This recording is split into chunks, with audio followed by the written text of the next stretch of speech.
Pero en caso que se acepte, el mandatario podría ser apartado de sus funciones por 180 días. Sobre este tema vamos a conversar con el analista internacional y académico de la Universidad Andrés Bello, Fernando Reyes Mata. Fernando, muchas gracias por acompañarnos. Un gusto estar en este canal, del cual fui su primer jefe de prensa hace miles de años. Pero ahí está, presente con nosotros, le agradecemos por supuesto este tiempo, ex embajador también de China. En una América Latina, lo estábamos comentando fuera de cámara, bien controvertido, con mucha noticia, y vamos a partir con lo que sucede en Brasil.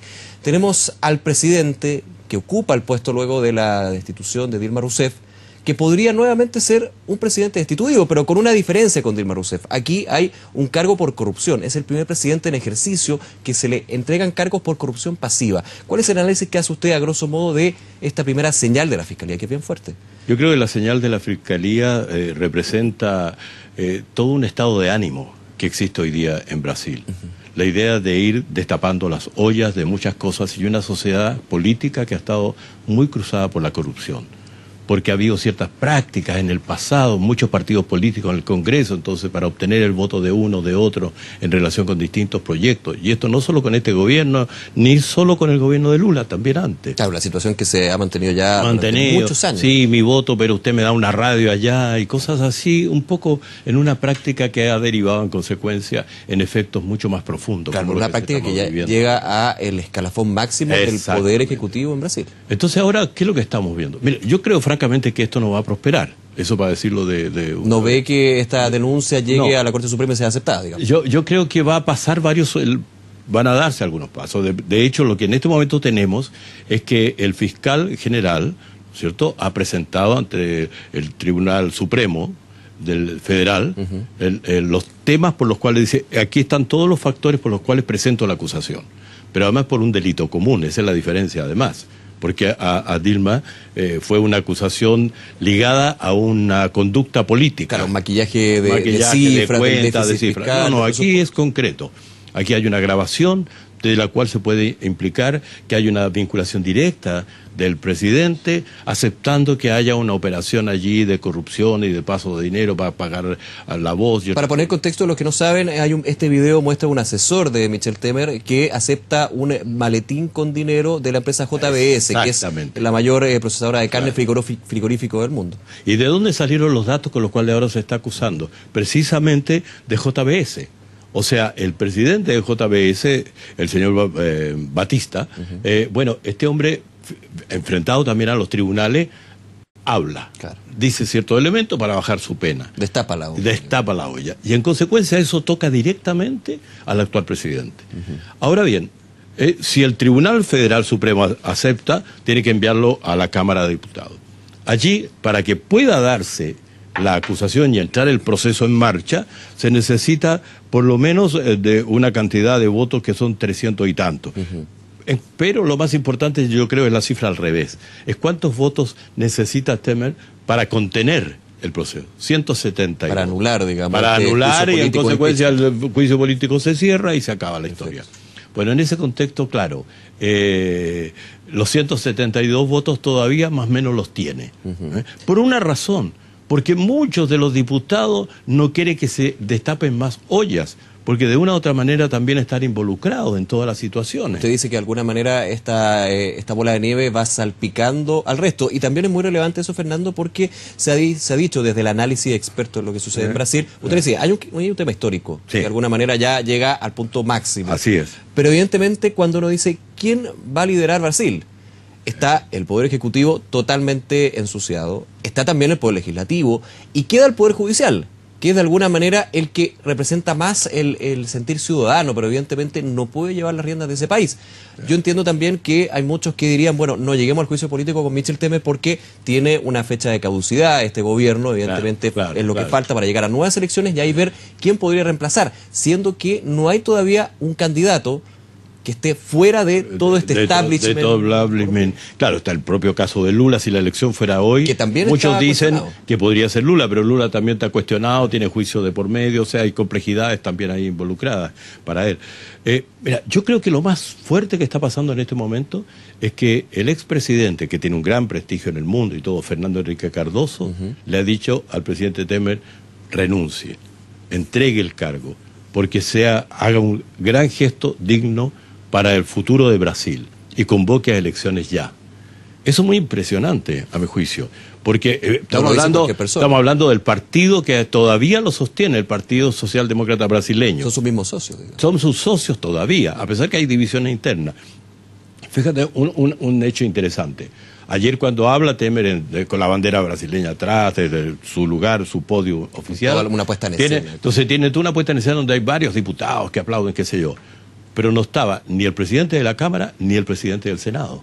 O sea, no había ninguna de las dos figuras importantes que pueden decir. Y no estaban tampoco líderes claves del partido que he mencionado recién, socialdemócrata brasileño, el partido de Cardoso, digamos. Entonces, hay ahí también toda una situación que dice, ¿quiénes están realmente apoyando? Pero en definitiva, yo tengo la impresión de que el cálculo de los diputados va a ser esto. Tenemos un año y medio, a fines del 2018, elecciones, sí o sí, claro, corresponde. En consecuencia, si entramos en un proceso para sacar ahora al presidente con una designación muy compleja, porque ¿quién viene? Porque el que podrían elegir sería alguien de la Cámara o del Senado. Claro, por sucesión se habla de provisionalmente el presidente de la Cámara. Claro, quien también tiene tejado de vidrio y ya se sabe y la prensa brasileña lo comenta. Entonces hay una situación de crisis institucional muy profunda. Y esto tiene que ver con la imagen de Brasil, a mi juicio. Piensa lo siguiente. A ver. El grupo de G20, llamado de las economías desarrolladas más los emergentes, China, India y otros, se reúne la próxima semana en Alemania, el 7 de julio. En esta reunión del G20 hay 3 latinoamericanos que son desde el origen convocados. Son México, Argentina, Brasil.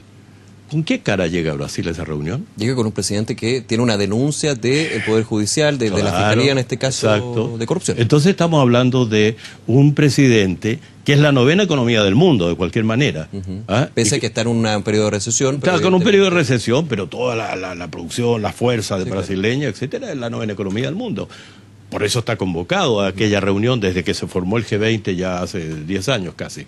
Pero lo que pasa es que no hay fuerza, no hay argumento, no hay dimensión de presencia. Y eso es grave no solo para Brasil, es grave también para América Latina. ¿Por qué es grave para América Latina en ese caso? Porque nosotros tenemos allí la presencia de 3 líderes, 3 países principales, o digámoslo de otra manera, las 3 economías mayores. Sí, claro. México, Brasil, Argentina.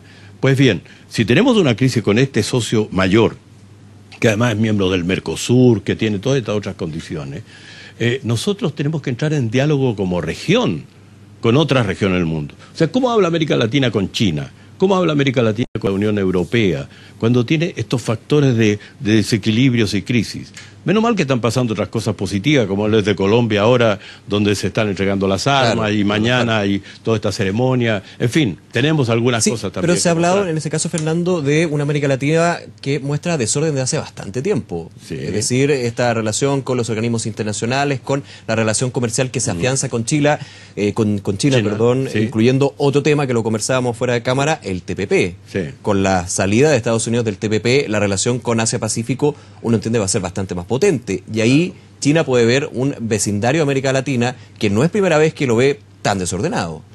Lleva bastantes años así. Sí, pero de alguna forma lleva varios años. A lo que voy es que igual le interesa. Claro, o sea, nunca América Latina ha pretendido ni se ha querido que sea solo un modelo de desarrollo. Cada país ha tenido su propio modelo, claro, y ha convivido. Pero siempre ha habido una suerte de interacciones fundamentales que en algún momento estuvieron muy ligadas a la mantención de la democracia, eso es verdad. Entonces, el factor de recuperación democrática en la región, pero eso ya como elemento se fue. Entonces ahora los factores que pesan son aquellos que tienen que ver con la capacidad de gobernabilidad, conducción del país, respuesta a una sociedad que demanda cosas nuevas, una sociedad que tiene internet, que fotografía, claro, todo, que transmite, etcétera. Entonces hay una especie de carencia de conducción política, en general, problemas. Hay nuevas demandas de sociedades que están mucho más al mismo tiempo fuertes. Y por otro lado, por ejemplo en Brasil, 14 millones de desempleados. 14 millones de gente que no tiene empleo. Ese es un complejo mayor. Claro, hay que agregar el elemento de la crisis política que hay institucional, claro, y una crisis social, que finalmente es la que más cala en las protestas, en el descontento de las personas. Los empresarios brasileños están ahí todavía. La bolsa no ha tenido efectos ayer y hoy mayores. Pero ya los inversionistas extranjeros comienzan a decir, mira, ¿sabes? Esperemos un poquito, veamos qué pasa. Mejor la elección total son 18 meses y ahí vemos qué inversiones podemos hacer, porque ahora este panorama está muy inestable. Para entender, están viendo la posibilidad de que un segundo presidente en Brasil en un poco más de un año sea destituido. O sea, sí, claro. Esa es la primera lectura. Porque lo que puede ocurrir efectivamente que si se eligiera un sustituto de Temer después de todo un proceso, podríamos encontrarnos con que ese otro mandatario también fuera cuestionado en 6 meses más. Entonces, yo creo que lo que va a ocurrir es que el sistema se va a defender de alguna manera para tratar de llegar a la elección en 18 meses. O si la presión política, no lo judicial, la presión política es tan fuerte que en un momento el presidente brasileño actual dice, no, mejor ya, me voy, porque la calle está llena de protestas, porque la economía está bajando, porque no logro sacar las leyes. Él tiene que sacar la ley de reforma laboral, la nueva ley de pensiones, y las dos cosas están retenidas, y las dos leyes para él son claves. Justamente entran para Fernando, me quedan algunos minutos, quiero aprovechar también, dada la contingencia, hablar un poquito de Venezuela. Ayer la noticia que se conoció de este helicóptero que tiró granadas contra edificios institucionales de Venezuela, la condena por parte de Nicolás Maduro, pero más allá del hecho, me quiero quedar con las declaraciones que hizo el presidente Maduro. Dijo, aquí se gana por las elecciones o por las armas. ¿Es una declaración por parte de Maduro que marca un punto de inflexión para lo que se viene en adelante en Venezuela? Es absolutamente una declaración muy grave, muy fuerte, porque de alguna forma está anunciando que si es necesario vamos a la guerra civil o vamos a aplastar a la gente con las armas. Cuando un mandatario dice, mire, ya, dejo atrás los votos, ¿ah? Y si no ganamos por los votos, entonces vamos a ganar por las armas, le está diciendo a su pueblo, mire, yo igual estoy dispuesto aquí a usar las armas contra ustedes, porque ¿contra quién es? Es contra su ciudadanía. Esto en el contexto también que hace, entonces, si no me equivoco, cerca de 2 meses activó lo que eran las fuerzas paramilitares civiles, de alguna manera, exacto, que eran adicionales o complementarias al ejército mismo. Así es. Entonces yo creo que lo del helicóptero todavía está por verse de qué se trata. Es una operación un poco confusa, pareciera que fue determinada desde un área de policía, otro dice que el helicóptero fue capturado y usado por un ex actor y una serie de cosas. Claro, se habla hasta de un montaje por parte del gobierno. También se habla de que podría ser un montaje para reforzar justamente. Está poco claro eso. Pero lo que no cabe ninguna duda es que el tipo de discurso que ha planteado el presidente Maduro como respuesta a esto es un discurso desafiante a la estructura democrática, incluso de la propia constitución venezolana actual. Porque el letrero que pone el helicóptero es 350, si no me equivoco, o algo así, o 351. Sí. Un número. Ese número corresponde al artículo de la constitución que establece cómo o la máxima autoridad puede ser destituida.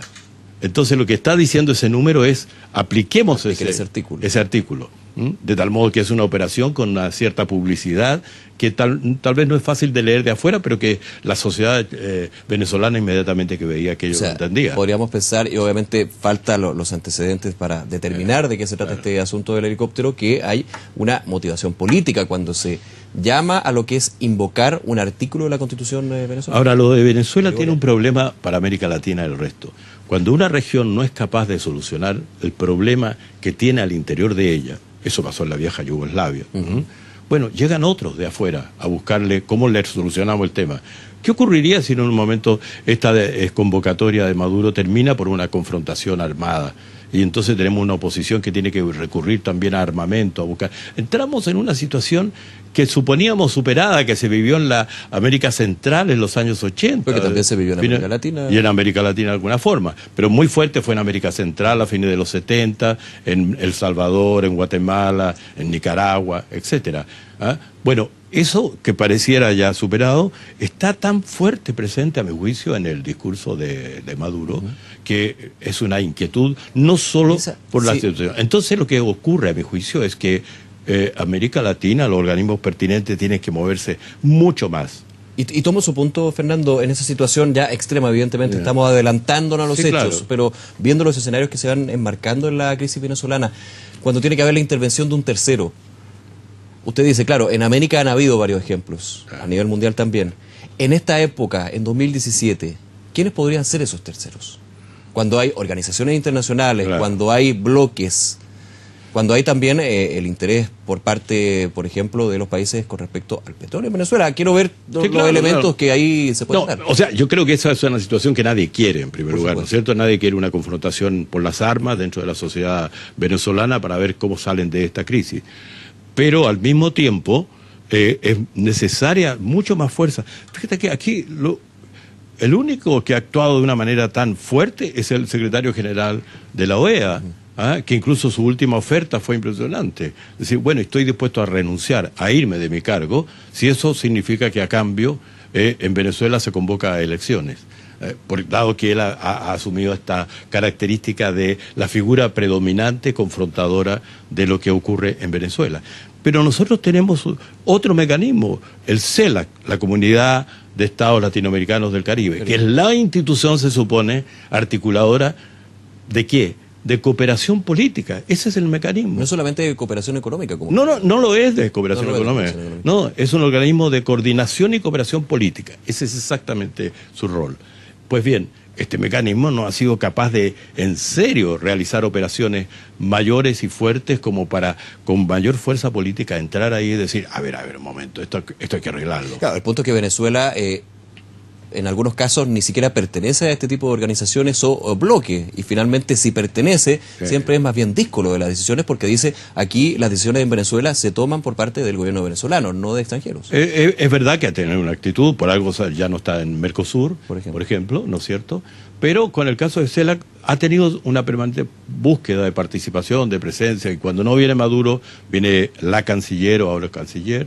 Pero en realidad yo creo que la posibilidad de tener una presencia más fuerte política sería importante. Y uno no nota, primero Brasil, el vecino grande, tiene su propia crisis y dice, no, mire, Venezuela que se la arreglen ellos. Lo cual ahí hay otro efecto negativo de la crisis brasileña. Claro. Luego Colombia tiene su propia situación con una elección presidencial cercana, con su proyecto específico de lograr por fin el fin de la FARC, de la guerrilla. Entonces, es como que hay una suerte de que cada cual está mirando para adentro cómo arregla los problemas. Un poco nosotros tenemos en el caso de la Alianza del Pacífico, 4 países articulados, pero con otra mirada. Y el punto es que cuando uno ve la situación de Venezuela y piensa en este tercer actor o terceros actores, uno empieza a ver al norte. Claro. Y al norte está Estados Unidos, y es justamente el gran enemigo del gobierno venezolano. Claro. Ahora, yo tengo la impresión que Estados Unidos va a mantener una política muy distante también. O sea, la verdad que para el actual gobierno norteamericano, América Latina no existe, sino que existe México y un muro, y Cuba. Y del resto no tengo idea. De la filosofía de la administración. Claro, de la filosofía de la administración. La prueba está que hasta hoy día no tenemos lo que se llama el secretario adjunto para el ferio, que sea realmente vital. Claro, estuvo desde bastantes años, de hecho, en el gobierno norteamericano. Entonces no hay una política para acá. Entonces, con mayor razón, la tarea está colocada para nosotros, para los latinoamericanos. La tarea es que nuestros organismos sean capaces de articular de allí. ¿Cómo se pudo hacer en Paraguay, por ejemplo? Y yo me acuerdo cuando fueron 3 mandatarios a ver la crisis que había en Paraguay, y llegaron allí, buscaron soluciones, encontraron salida. Estoy hablando de una cosa de hace 20, 25 años, cuando Alfonsín, Sanguinetti y un tercero llegan allí a ver qué se puede hacer.